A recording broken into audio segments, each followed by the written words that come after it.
Hi ladies, Patricia here. I'm excited to show you my first journal using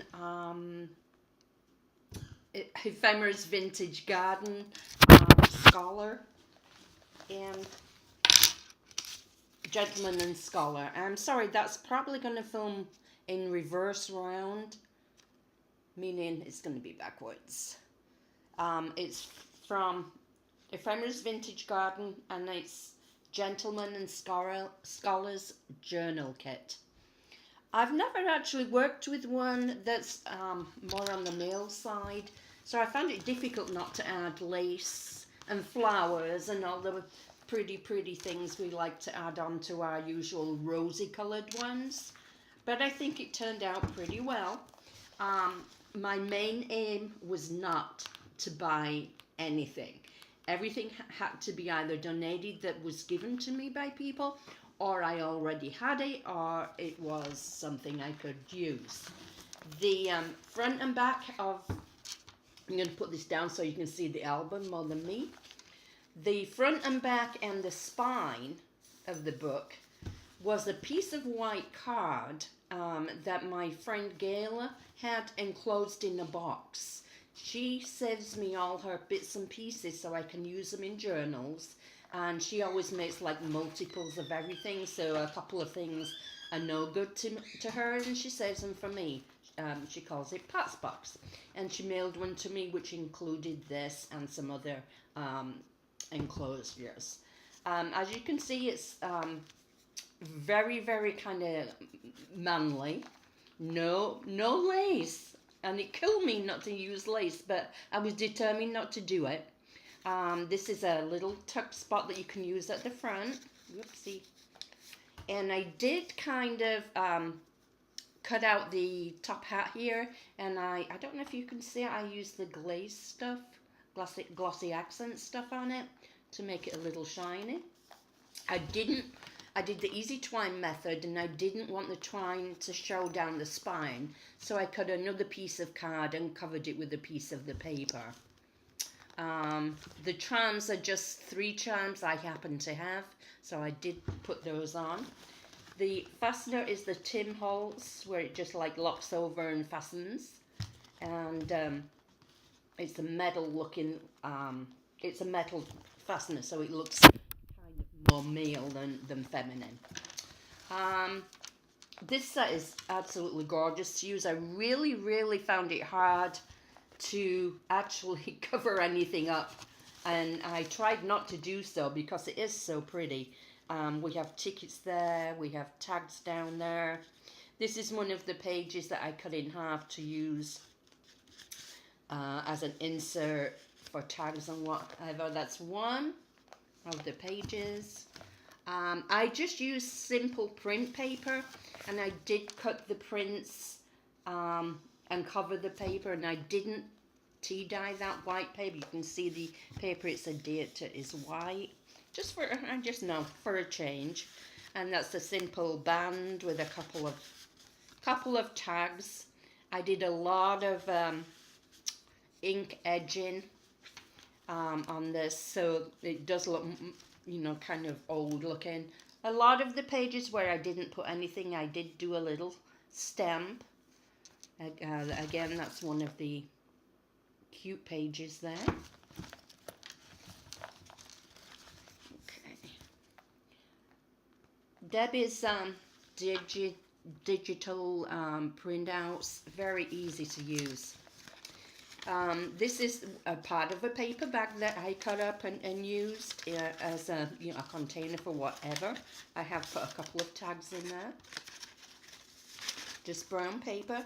Most of the pages you'll see are brown paper.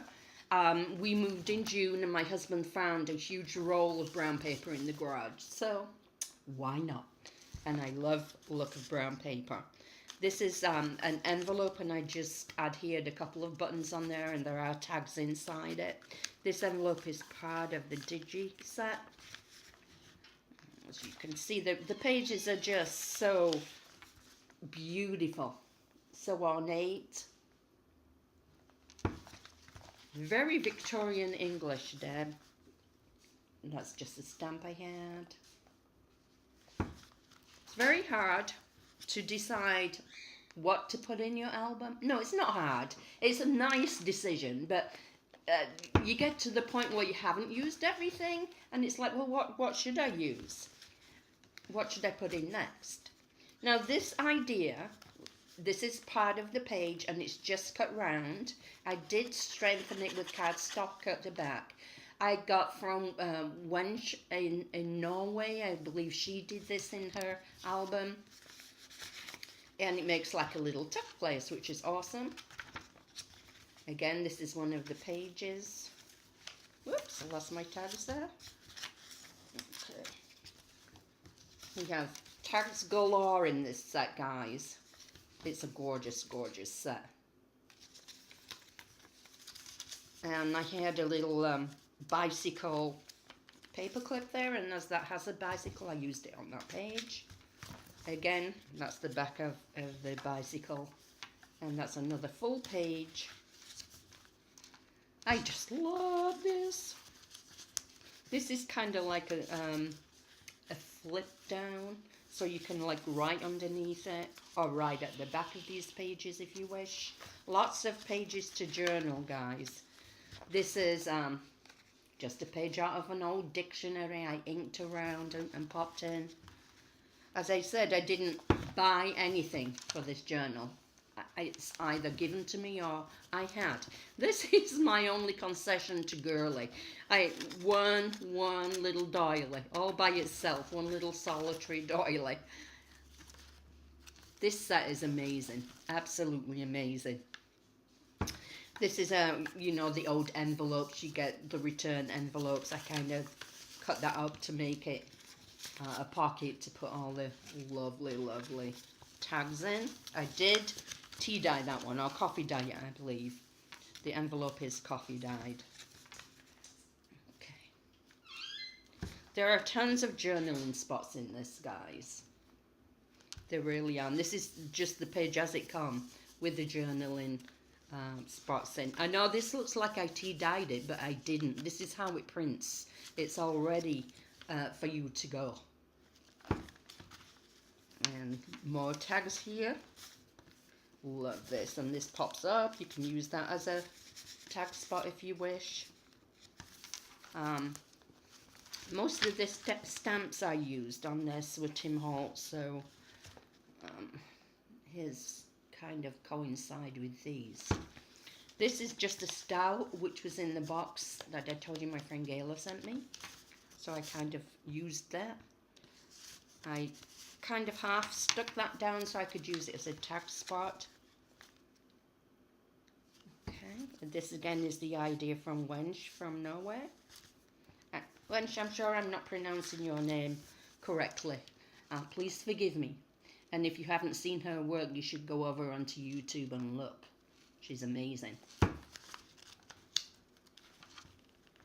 Again, this is paper.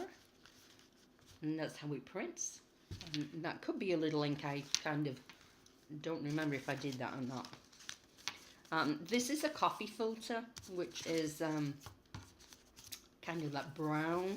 So I folded it, so I actually have like containers here, which they all fit into. And the tags that come with the set. I did print everything out, including the tags on paper, and I mount it on cardstock if I want it to be more, you know, harder, more supple. Again, that's that little 3-mounted one. Another container.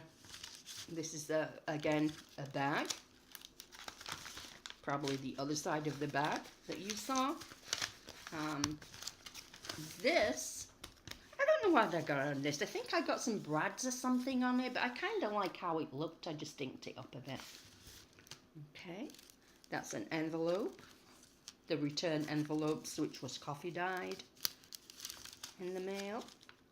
Not coffee dyed in the mail. I got it returned envelope from the mail. Again, this is the brown paper. I just love brown paper. And there's tons and tons of tags behind this one. Okay, another little envelope, return envelope, and I do have things inside there also. want to come out. Little tags and stuff, a couple of them. And the saying again is a Tim Holtz stamp. But look at these papers, they're just amazing. I did stamp this again. I don't know if it's from the same set, I can't remember. And I don't know if you can see that I have it risen, so it's like standing off the page a little more, gives it more depth. Just a tag with a piece of card I have from somewhere or other, and put the tags in there.